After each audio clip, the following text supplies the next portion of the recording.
Ada tak cara nak copy from vertical to horizontal dengan cara yang lebih cepat?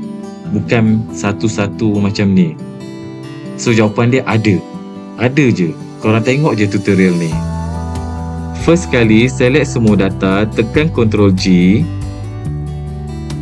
klik special dan tick dekat constant dan untick semuanya, hanya tick text dan tekan OK. Copy semua data dan paste dekat name. Untuk number, repeat step yang sama, select semua data, tekan Ctrl G, klik special dan pilih constant dan pilih hanya number, untick semua yang lain dan tekan OK. Copy semua data kepada number. So settle. Jangan lupa follow ya.